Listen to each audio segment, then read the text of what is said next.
Welcome to another edition of Talk City Greensboro, produced by GTN, featuring interviews and events happening around town. It's an easy way to stay in the know while you're on the go. Subscribe to Talk City on iTunes, Stitcher, Google Play, or SoundCloud so you can keep up with what's going on in Greensboro city government. I'm your host, Josh Johnson, and alongside me here today on location is my good friend and control operator and Mr. Devin Smith. Hey, how you doing, Josh? I'm struggling because we're on location. Yeah, we're in a different place. Everything seems different. So what's up, Greensboro? Like Josh said, we are on location. We are sitting with Mayor Pro Tem Yvonne Johnson. We wanted to get with her about Women's History Month because she's meant a lot to our community. Thank you. I look at her as the mother of Greensboro. Oh, boy. Thank you. But we wanted to talk about some women's history stuff, but now since that's kind of passing, it's always a good moment to just speak with you about the Greensboro community and its history. So how are you doing today? I am wonderful today. Thank you. And thank you for having me on. Thanks for being our guest and letting us come hang out here. Oh, Yeah. Absolutely. Anytime.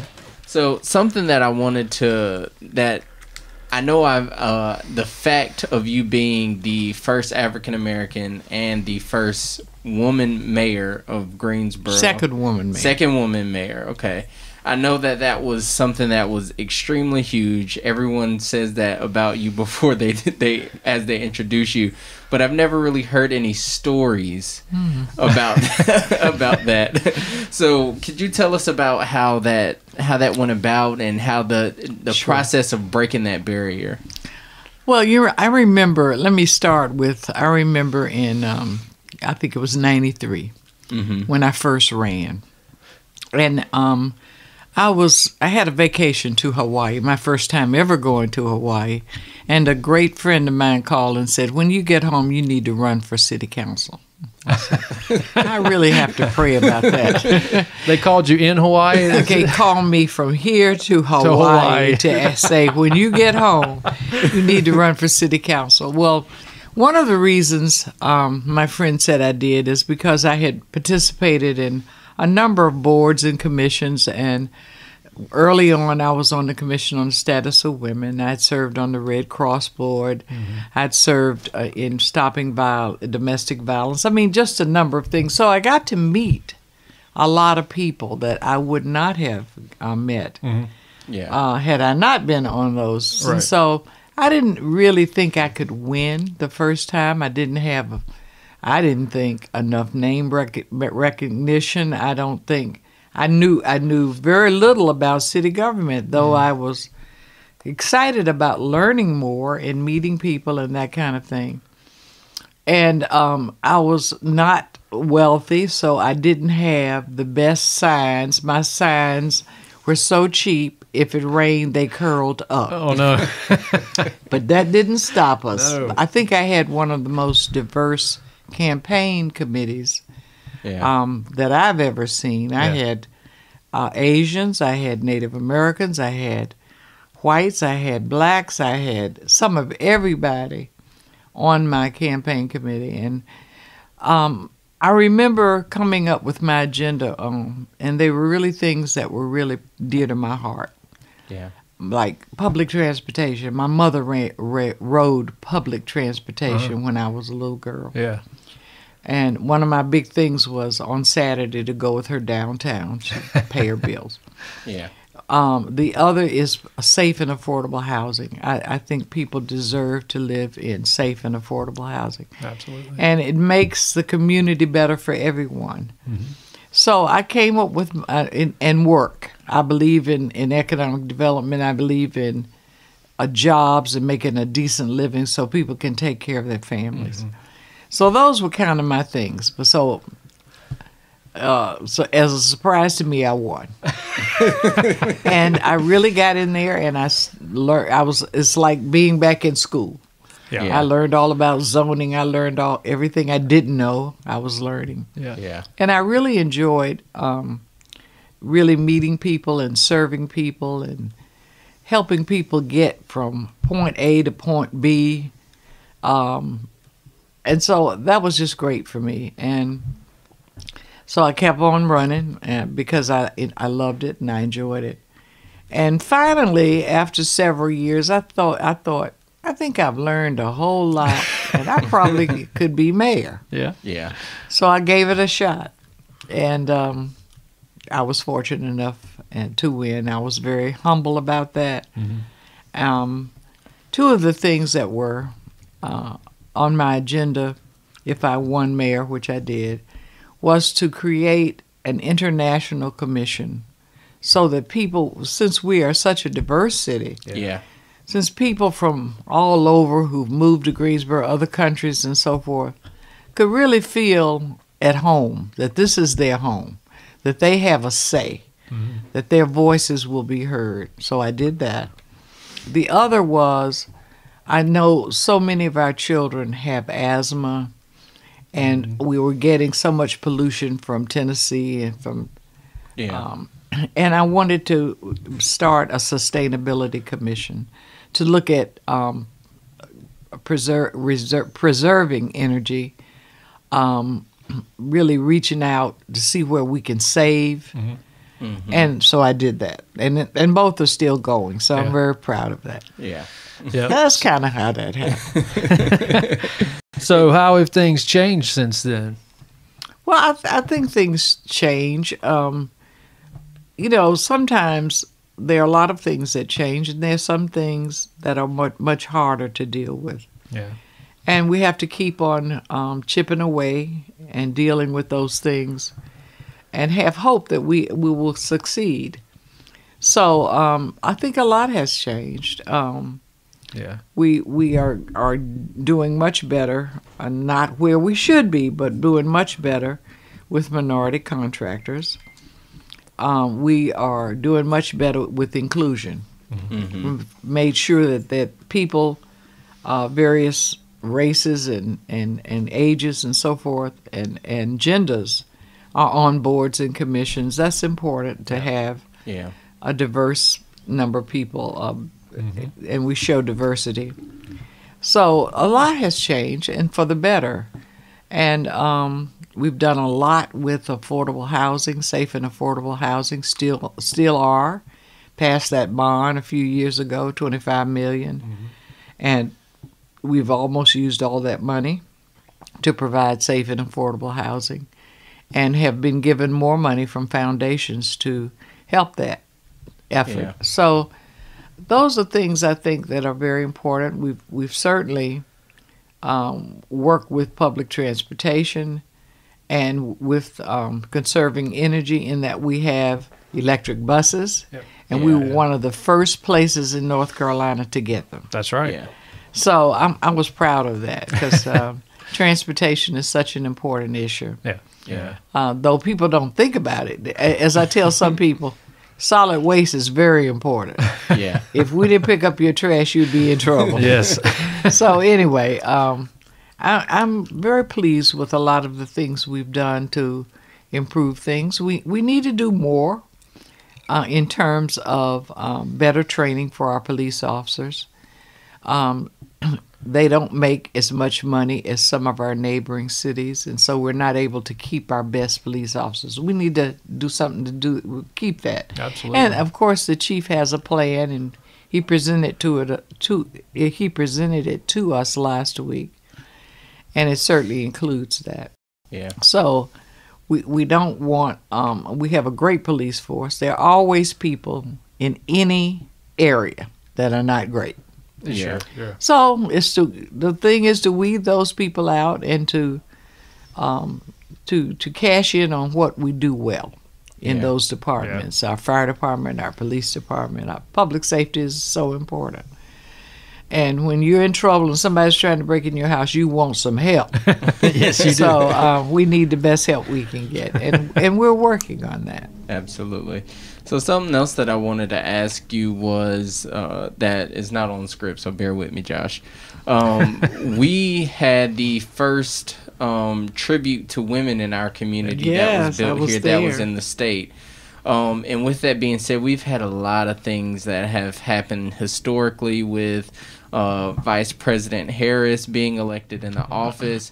How do you think she's dusting off her Yes. AKA jacket? Yeah, absolutely. Which Vice President Harris is my sorrow. Yes, Yeah. yes. So, how do you think that you working really at the ground level of breaking barriers for women to what you see going on now, what does that mean to you? Well, you know, they're the field hands. They're the folk that work in the house. And I think local government is more out in the field. Yeah. But that's where it's important to be. Because things that impact the lives of people who live here are ordinances and decisions made by council, made by county commissioners. Yeah. So I'm very happy to be in the field Yeah. with the people and to try to work as hard as I can to institute changes that need to be made so people's lives are better. And so that's the big half for me. Yeah. Absolutely. Now on up, you know, I was so proud of. I met Vice President Harris when she came to Greensboro. As a matter of fact, I spoke, and it was interesting because I said, "Senator Harris," she said, "I know exactly who you are. Wow. Wow. You were the first black mayor of Greensboro. Blah blah blah. You're my sorrow. Blah." And I was just like, okay. I was impressed with how she did her homework. And I try to do my homework like that. Yeah. Yeah. It's important, I think, to do that. Absolutely. Yep. Okay, so you want me to take the next one? Yeah. All right. Yeah. So tell us a little bit about this organization, One Step Further. Sure. One Step Further is a nonprofit organization, and we have several programs that run out of this office. The Teen Court Program. These are young people who might steal something from somebody's locker at school or two girls get in an altercation or two boys. We don't do domestic violence stuff. Yeah. And the resource officers refer them here, and we actually take them to court. The jury is made up of their peers. Their attorney is one of their peers. The prosecutor is one of their peers. The only adult is the judge. And they will hand down sentences like letters of apology, curfews, just community service, 25, 30 hours of community service. Yeah. So the good thing about it is once they do all that they have been required to do, their record is expunged. Okay. So they don't have that. Yeah. And also the people who've gotten in trouble have to go to classes to be a juror. So they will sit there Yeah. and decide what somebody else, whatever sanctions they'll get. Yeah. So it's a great program. We also have the community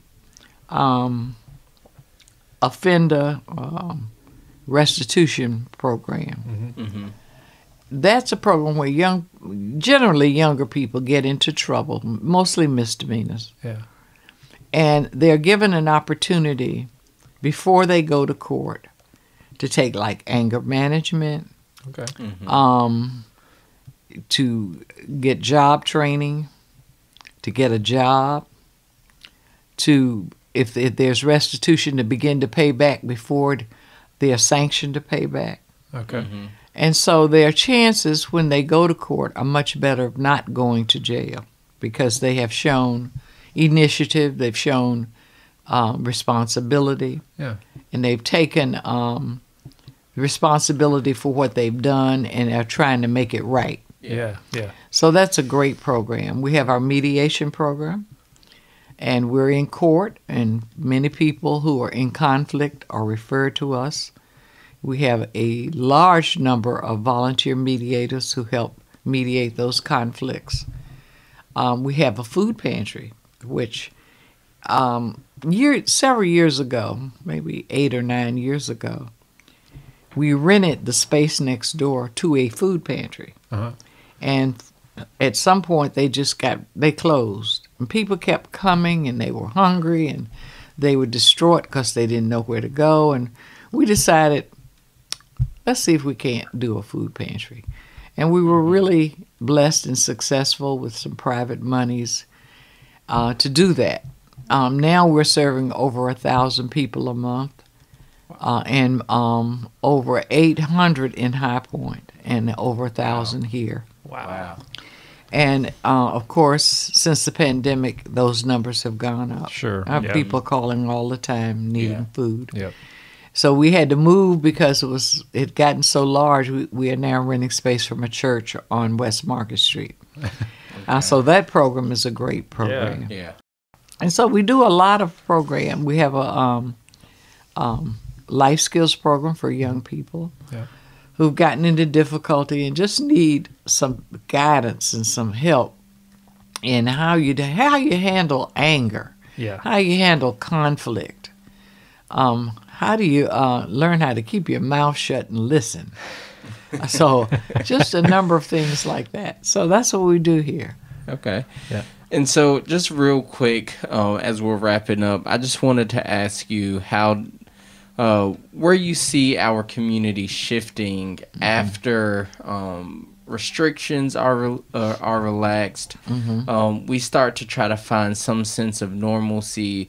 What are your hopes of I guess regaining that momentum of moving our community? I think people forward. are just really have been patient, mostly, have just been waiting for and trying to do what they could do not to spread this virus. Yes. But I think they're ready to party. Oh, yes. I think they are ready to get back in downtown Greensboro and all around Greensboro and enjoy. Yeah. Our parks, our restaurants, our clubs, I think especially young people, because we're a college town, we're a university town, and so I think they'll do fine. I think they'll be happy, and I think we'll do fine. Absolutely. Well, thank you so much for entertaining us and telling us so much about. Thank you for taking the time. I'm just happy. I just want our people in Greensboro to remember that kindness goes much further than hate, than acting ugly to people.